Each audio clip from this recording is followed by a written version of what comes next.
So ఈ టేబుల్ని మీరు అర్థం చేసుకుంటే మీకు నెక్స్ట్ వచ్చేటువంటి క్లాస్ ఎలక్ట్రాన్ కాన్ఫిగరేషన్ కూడా చాలా ఈజీగా అర్థమైపోతుంది. ఏంటి ఇక్కడ ఈ టేబుల్ ఏం రిప్రజెంట్ చేస్తుంది? ఫస్ట్ ప్రిన్సిపల్ క్వాంటమ్ నెంబర్ ఎన్తో మనం డినోట్ చేసాం. తర్వాత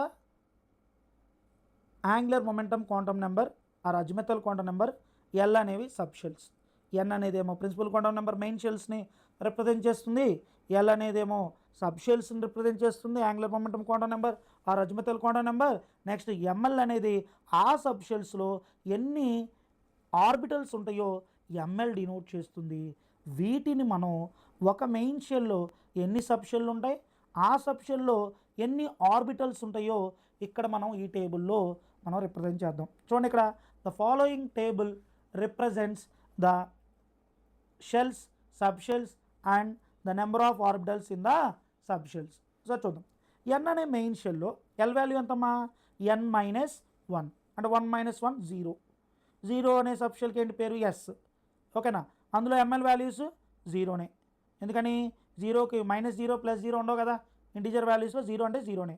అంటే 0 అంటే ఇక్కడ ఒకటే ఉంది. ఆ జీరోకి ఏంటమ్మా మనం ఇక్కడ నేమ్ నోటేషన్ ఏంటి? Subshell notation 1s. ఏంటిదమ్మా?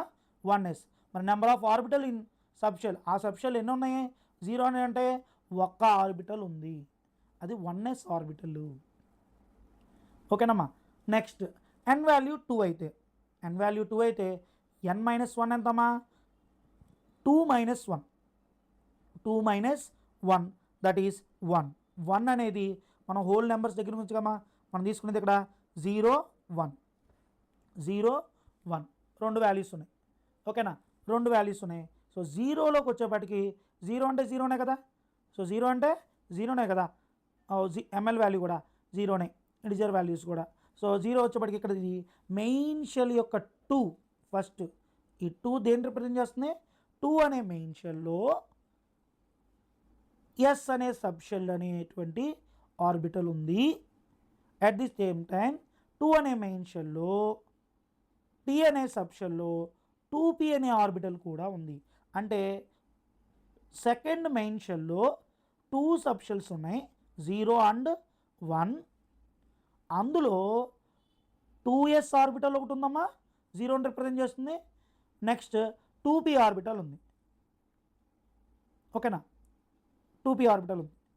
2p అనే సబ్షెల్ నోటేషన్ ఉంది, 2p అనే సబ్షెల్. ఓకేనమ్మా? ఈ 2sలో ఈ 2s సబ్షెల్లో ఒకే ఆర్బిటల్ ఉంది, 1 ఆర్బిటల్. ఈ 2p అనే సబ్షెల్లో 3 ఆర్బిటల్స్ ఉన్నాయి. 2p అనే సబ్షెల్లో 3 ఆర్బిటల్స్ ఉన్నాయి. ఏంటవి? -1 0 + ఇదిగో 3 ఆర్బిటల్స్. నెక్స్ట్ 3లో l values ఏముంటాయమ్మా?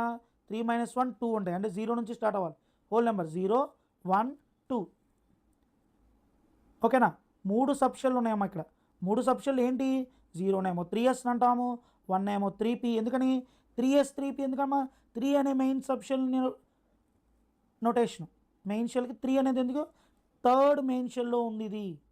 Third main షెల్లో yes అనే ఆర్బిటల్ ఉంది, థర్డ్ మెయిన్ షెల్లో పి అనే సబ్షెల్ ఉంది, 3s అనే సబ్షెల్, 3p అనే సబ్షెల్, 3d అనే సబ్షెల్. 3 సబ్షెల్స్ ఉన్నాయి థర్డ్ మెయిన్ షెల్.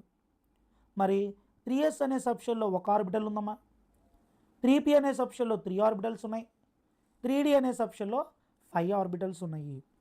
నెక్స్ట్ మరి n is equal to fourth main షెల్లో 4 - 1 అంటే 3 అంటే 0 నుంచి స్టార్ట్ అయితే 0 1 2 3 మొత్తం 4 ఉన్నాయమ్మా. ఈ 4ని మనం రిప్రజెంట్ చేసుకుంటే 4s 4p 4d and 4f.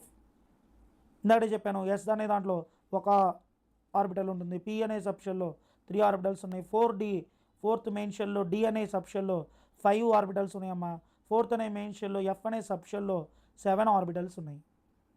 So ఇలా ఈ టేబుల్ అంతటిని మనం ఎక్స్ప్లెయిన్ చేసాం. ఓకేనమ్మా? Hey everyone! Thanks so much for watching our video. Please subscribe to the Talent Beginners YouTube channel and make sure to tap that bell icon. Remember to like, share, and comment too.